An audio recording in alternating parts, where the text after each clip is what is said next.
London سے خبر ہے، نواز شریف کا کہنا ہے کہ میری بات لکھ لیں، عمران خان کا لانگ مارچ فلاپ ہوگا، 1-2 دن میں چیزیں واضح ہو جائیں گی۔ نواز شریف کی جانب سے میڈیا ٹاک میں مزید کہا گیا کہ عمران خان انقلابی بندہ نہیں، جھوٹا آدمی ہے۔ میں عمران خان نہیں جو بغیر سوچے سمجھے بات کر دوں۔ یہ صرف اپنی مرضی کا آرمی چیف لگانا چاہ رہے ہیں۔ آرمی چیف کسی پارٹی کا نہیں بلکہ ایک ملکی ادارے کا سربراہ ہوتا ہے۔ لوگوں کو چور کہنے والا عمران خان خود سب سے بڑا چور ہے۔ لوگوں کو چور کہنے والا عمران خان خود سب سے بڑا چور ہے۔ نواز شریف کی جانب سے ان خیالات کا اظہار کیا گیا۔ لانگ مارچ کا مقصد پاکستان کی تباہی اور فتنہ پھیلانا ہے، مریم نواز کی جانب سے یہ کہا گیا، جبکہ ان کی جانب سے مزید کہا گیا کہ ان کی سیاست فیل ہو رہی ہے، اب ان کو مزید چیزوں کی ضرورت ہے۔ ان کا پلان اے، پلان بی اور پلان سی بھی فیل ہو رہا ہے۔ ان کی کوشش ہے کوئی نیا انتشار پھیلایا جائے۔ ان کی جانب سے مزید کیا کہا گیا آپ کو بھی سنواتے ہیں۔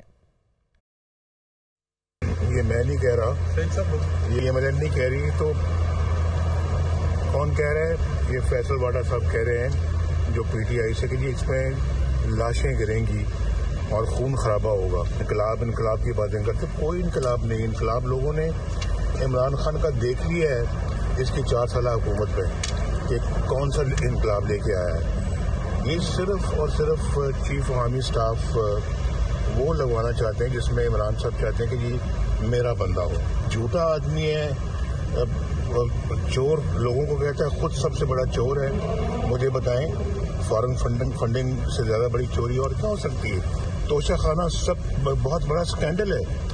یہ تو اس کے منہ سے یہ تو ایسے جیسے کہ چور بھاگا جا رہا تھا، لوگ پیچھے بھاگ رہے تھے، اس کو چور آگے وہ بھی کہہ رہا تھا چور چور۔ فراڈ ہے، دھوکے باز ہے، انتہائی غلط آدمی ہے۔ میں عمران خان نہیں ہوں جو سوچے سمجھے بغیر بات کر دوں۔ بہت سارے رازوں سے پردہ اٹھ رہا ہے، آنے والے دنوں میں انشاءاللہ آپ دیکھیں گے کہ اور اللہ تعالیٰ کرے گا انشاءاللہ اس کا لانگ مارچ فیل ہونا ہی ہونا ہے۔ لانگ مارچ کا مقصد پاکستان کی تباہی، اس میں فتنہ پھیلانا، اس میں اب ان کو اور چیزوں کی ضرورت ہے کیونکہ ان کی سیاست بھی فیل ہو رہی ہے، ان کا plan a, plan be, plan سی بھی فیل ہو رہا ہے، تو ان کا یہ اب ان کی ضرورت ہے کہ وہ کوئی ایسی چیز، کوئی ایسا شر کریٹ کریں جس سے وہ اپنے مقاصد حاصل کرنے میں کامیاب